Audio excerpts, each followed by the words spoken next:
Hello everyone, PSB history channel में आपका स्वागत है और आ गया हूँ आपके सामने फिर से एक नई रियल डरावनी और खौफनाक कहानी लेकर।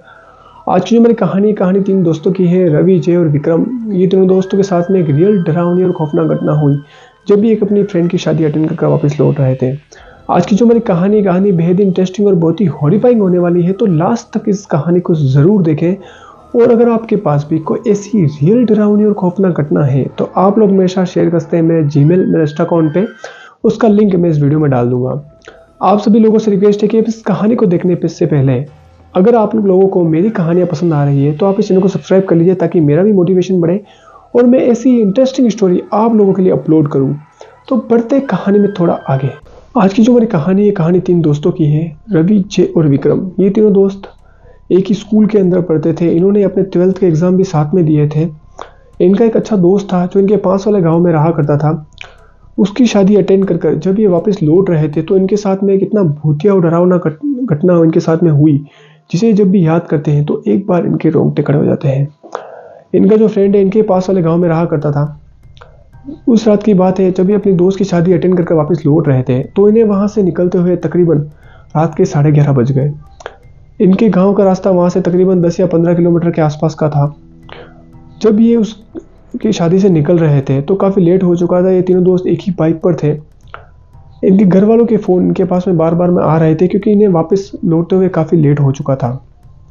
इनके गांव जाने का जो रास्ता था वो उस के गांव से दो रास्ते निकलते थे। एक जो रास्ता था वो हाईवे से होकर जाता था जो सीधा उनके गांव में निकलता था, और जो दूसरा रास्ता था वो एक शॉर्टकट था जो कि इनके गांव में निकलता था। पर उस रास्ते पर जाने का खतरा यह था कि रास्ते में एक कब्रिस्तान पड़ता था।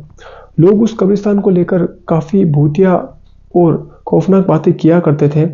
रवि, विक्रम और जय ने भी उस कब्रिस्तान के बारे में काफ़ी इंसिडेंट सुने हुए थे। दिन के समय में ये तीनों दोस्त उसी कब्रिस्तान वाले रास्ते से आए थे, पर वो दिन का टाइम था तो तीनों दोस्त आराम से उस रास्ते से आ गए। पर अब जाने का जो टाइम था वो रात का था, तो जो विक्रम था उसने रवि और जय को उस रास्ते से जाने के लिए मना किया। यानी वो शादी से निकलकर एक मोड़ पर खड़े हुए हैं। एक जो रास्ता है वो हाईवे से होकर उनके गांव की तरफ जा रहा है, और जो दूसरा रास्ता है वो उस शॉर्टकट से होते हुए उनके गांव की तरफ जा रहा है।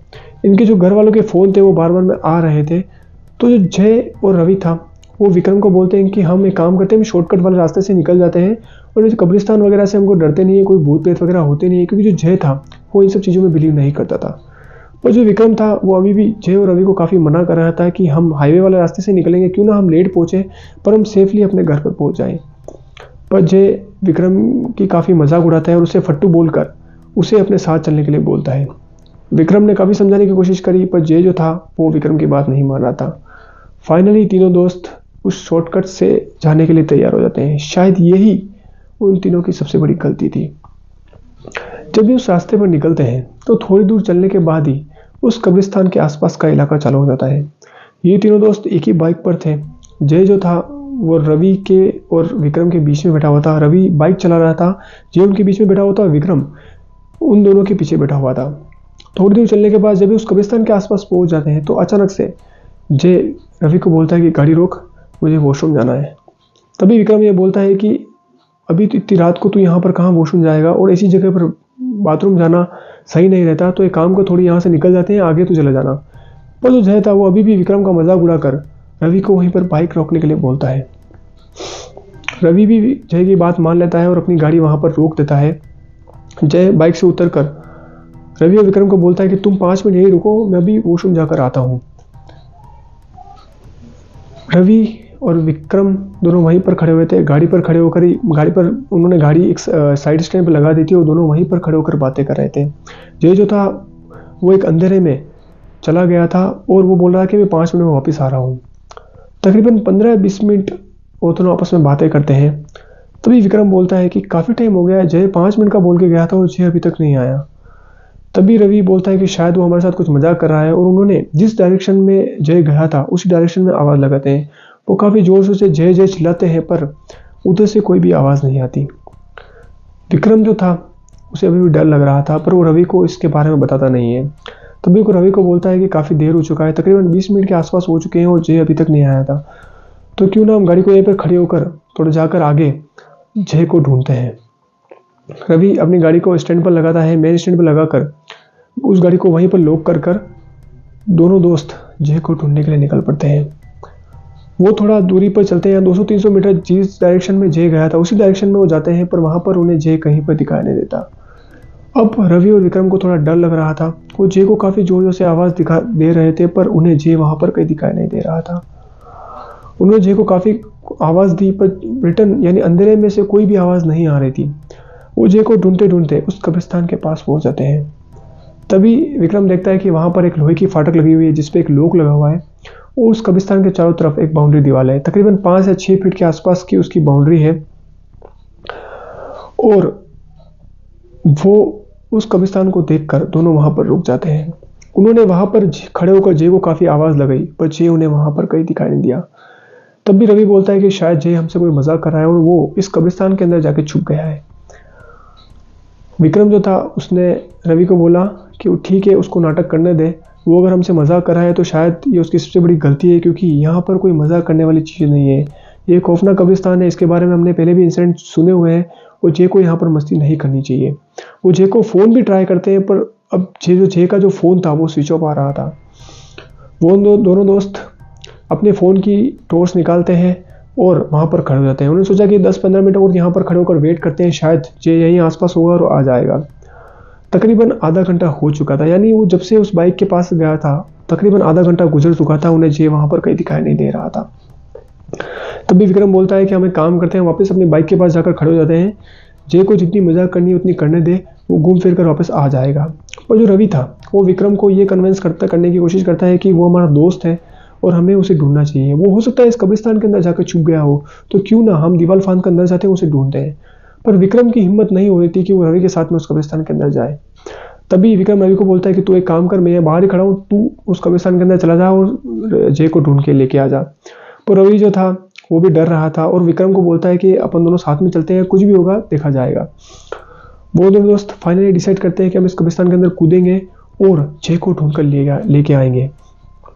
रवि अभी भी डर रहा था, पर वो अपने दोस्त को ढूंढना ज़रूरी था, तो वो रवि के साथ में उस कब्रिस्तान के अंदर एंटर हो जाते हैं। वो दोनों दोस्त अपने मोबाइल की फ्लैशलाइट चालू करते हैं और जय को ढूंढना स्टार्ट करते हैं। जब उस कब्रिस्तान के अंदर घूम रहे थे तो वो देख रहे थे कि वहाँ पर बहुत सारी कब्रें बनी हुई है, और उस कब्रिस्तान का जो मौसम है यानी वहाँ का जो टेम्परेचर है वो काफ़ी डाउन है। ऐसा लग रहा था उस टाइम जब ये इनके साथ में इंसिडेंट हुआ था, वो गर्मी का टाइम था, मई जून के आसपास की ये बात है, पर वहाँ पर उन्हें काफ़ी ठंड लग रही थी। उन्होंने जय को काफ़ी आवाज़ लगाई, पर वहाँ पर उन्हें कहीं भी जय दिखाई नहीं दिया। वहाँ पर बहुत सारी कब्रें थी, उन्होंने काफ़ी जय को आवाज़ लगाई और जोर जोर से वो जय जय चिल्ला रहे थे, पर जय उन्हें वहाँ पर ना तो कहीं दिखाई दे रहा था, ना ही कोई आवाज़ उन्हें सुनाई दे रही थी। तभी काफ़ी देर ढूंढने के बाद विक्रम फाइनली रवि को बोलता है कि उसका मजाक काफ़ी हो गया है, हम एक काम करते हैं, हम बाइक के पास ही जाके खड़े होते हैं, अगर उसको आना होगा तो वो आ जाएगा। तभी रवि भी थक चुका था क्योंकि जय को काफ़ी देर से ढूंढ रहा था, उसने बोला ठीक है, हम बाइक के पास जाकर ही वेट करते हैं। जब वो दोनों दोस्त वापिस कब्रिस्तान की दीवार फांदने की कोशिश करते हैं, तभी वो देखते हैं कि उन्हें जय वहाँ पर दिखाई देता है। रवि और विक्रम दोनों देखते हैं कि जय जो है वो एक कब्र के ऊपर बैठा हुआ है, उसका जो मुंह है वो बैक साइड में है, यानी वो उन दोनों को देख नहीं रहा है, और उसके पास में एक लड़का बैठा हुआ है, यानी जय जो है उसने अपना हाथ एक लड़के के कंधे में डाला हुआ है, और ऐसा लग रहा था कि वो उस लड़के से बातें कर रहा है।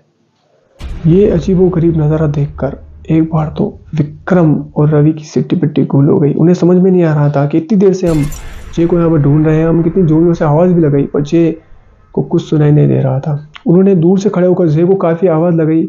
इवन जो विक्रम था उसने पत्थर भी उठाकर जय की तरफ फेंका, और वो पत्थर जो था वो बिल्कुल जय के कमर पर जाकर लगा, पर जय जो था उसने पीछे मुड़कर नहीं देखा। वो दोनों दोस्त काफ़ी फ्रस्ट्रेट हो चुके थे। रवि ने भी पत्थर उठाए और उस जय की तरफ फेंके, पर वो उन्हें सुन नहीं रहा था, ना ही वो उन्हें पीछे मुड़कर देख रहा था। ये एक अजीबोगरीब घटना थी। तभी विक्रम और रवि थोड़ी हिम्मत कर जय की तरफ जाते हैं। जैसे ही वो जय के पास में जाते हैं वो देखते हैं कि वो जो लड़का है वो अचानक से गायब हो चुका है, और जय है वो सीधा उस कब्र पे गिर चुका है, यानी वो वहां पर बेहोश हो गया था। ये सब देखकर विक्रम और रवि काफी डर चुके थे, पर उन्हें अपने दोस्त को बचाना था। उन्होंने अपने फ्रेंड को उठाया और सीधा दौड़ते हुए उस कब्रिस्तान से बाहर निकल गए। उन्होंने जय को उस दीवार के ऊपर रखा, और उस दीवार को काफी मुश्किलों से उन दोनों ने जय को उस दीवार को क्रॉस किया और सीधा दौड़ते हुए अपनी बाइक के पास आ गए। बिना कुछ सोचे समझे, यानी 1 सेकंड की भी उन्होंने देरी नहीं की। उन्होंने जय को वापस उसी बेहोशी की हालत में अपने बीच में बैठाया और रवि फटाफट से गाड़ी स्टार्ट करता है और वहाँ से निकल पड़ता है। तकरीबन 1 या 1.5 किलोमीटर जाने के बाद अब उनके सांस में सांस आई थी। वो पसीना पसीना हो चुके थे। उन्हें समझ में नहीं आ रहा था कि उन्होंने कैसा इंसिडेंट उनके साथ में देख लिया है। और जय सिर्फ वॉशरूम जाने के लिए निकला था और उस कब्रिस्तान के अंदर कैसे पहुंच गया। इन सारे सवालों के जवाब अब सिर्फ जय दे सकता था, जो कि बेहोशी की हालत में था। थोड़ी दूर चलने के बाद उन्हें वहाँ पर एक दुकान दिखाई देती है, जो क्योंकि वो उस रास्ते से, उस शॉर्टकट वाले रास्ते से थोड़ा बहुत निकल ही चुके थे और वो वापस अपने गांव की सीमा पर आ चुके थे। तो वहाँ पर उन्हें एक स्टॉल दिखाई देता है। वो इस दुकान पर जाकर एक पानी की बोतल लाते हैं और पानी के छींटे जय के चेहरे पर डालते हैं। तभी जय को होश आता है। जय जो था वो अपने दोनों दोस्तों को देखकर पूछता है कि मेरे साथ में हुआ क्या था, क्या हुआ, तुम मेरे ऊपर पानी क्यों डाल रहे हो। तभी विक्रम जो था उसने जय को 2 थप्पड़ मारी और उसे पूरी बात बताई कि हम तुझे मना कर रहे थे कि तुझे वहाँ पर वॉशरूम नहीं जाना चाहिए और तू वहाँ पर उतर कर बाथरूम करने के लिए चला गया और तेरे साथ में इतनी भयानक घटना हुई। तभी जय बताता है कि मुझे वहाँ पर, मैं जब वॉशरूम जाने के लिए गया तो वहाँ पर मैंने देखा कि वहाँ पर एक लड़का खड़ा हुआ है। शायद मैं उस लड़के को जानता हूँ। वो लड़का मेरी क्लास में पढ़ता था, उसका नाम शायद वहीम है और वो लड़का मुझे वहाँ पर दिखाई दिया। भाई मुझे अपने साथ वहाँ पर ले गया। जब वो मुझे अपने साथ ले जा रहा था तो मुझे कुछ भी याद नहीं है। उसके बाद मेरे साथ क्या हुआ, कौन सी घटना हुई, मुझे कुछ याद नहीं है। तभी रवि और विक्रम ने जय को पूरी बात बताई कि तू एक कब्र के ऊपर बैठा हुआ था और तू उस लड़के से बातें कर रहा था। हमने तुझे काफ़ी ढूंढा, काफ़ी आवाज़ देने की कोशिश करी, पर तू कुछ सुन नहीं दे रहा था। ये एक ऐसा इंसिडेंट था जिसके बाद जय को भूत प्रेत और नेगेटिव एनर्जी पर विश्वास होने लग गया। ये इतनी खौफनाक घटना थी कि जब भी रवि और विक्रम उस घटना को याद करते हैं तो एक बार उन दोनों के रोंगटे खड़े हो जाते हैं, क्योंकि जो जय था उसे बिल्कुल होश नहीं था कि उसके साथ में आखिर हुआ क्या। शायद एक छोटी सी होशियारी जय के ऊपर काफ़ी भारी पड़ सकती थी। उस दिन के बाद जय को काफ़ी तेज बुखार रहा। 6 या 7 दिन तक वो काफ़ी बीमार रहा। काफ़ी देवी देवताओं के पास लेके गए, उसे काफ़ी मंदिर लेके गए, उसके बाद वो ठीक हुआ। यानी एक शॉर्टकट और एक छोटी सी होशियारी इतनी भारी पड़ सकती है। आई होप ये छोटी सा इंसिडेंट था जो कि 3 दोस्तों के साथ में हुआ था, एक छोटा सा रियल हॉरर इंसिडेंट था जो इन तीनों दोस्तों ने मेरे साथ शेयर किया था। आई होप ये कहानी आप लोगों को पसंद आई होगी। और ऐसी अगर आपके पास भी कोई रियल डरावनी और खौफनाक घटना है तो आप लोग मुझे मेल कर सकते हैं, मेरे इंस्टा अकाउंट पे भी शेयर कर सकते हैं। मैं उस स्टोरी पर भी वीडियो बनाऊंगा। आप इस चैनल को सब्सक्राइब कीजिए, शेयर कीजिए, लाइक कीजिए। Thanks for watching, thanks for listening, thank you.